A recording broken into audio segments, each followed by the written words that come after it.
Hola, chika mga best! Mapagpalang araw sa ating lahat. Today, it's cooking time again, kung kaya't samahan niyo akong magluto ng isang masustansya at masarap na pang-almusal. Ito ay ang Meatless Cabbage Omelette. So without much further ado, let's start cooking!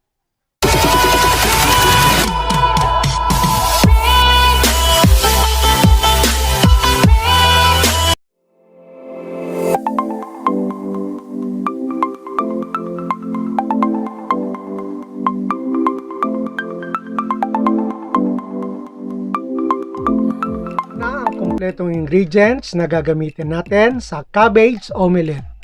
Gagamit tayo ng ground black pepper, salt, bell pepper, 2 eggs, at hiniwang maliliit na cabbage.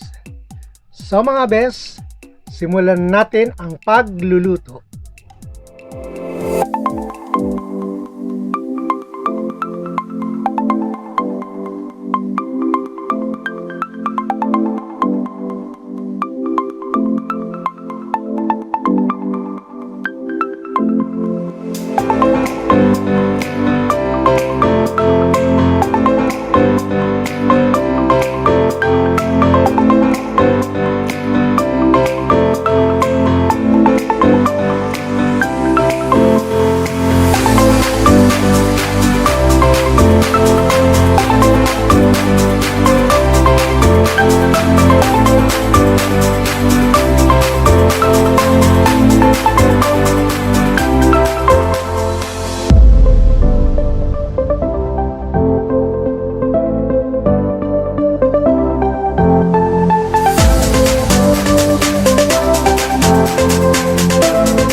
So, there you are mga best. Muli, natapos na naman tayo sa ating pagluluto.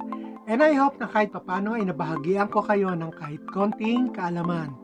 Kung nag-enjoy ka sa panonood ng video nito, please don't forget to subscribe, like, share, and click the notification bell para updated ka sa mga latest chika natin. Kung mayroon kayong mga katanungan, suggestion, or comment, please leave your comment or suggestion down below. Sa muli nating pagkikita, it's either we travel, we cook, or we do both. So stay safe, healthy, and good vibes lang lagi. Bye!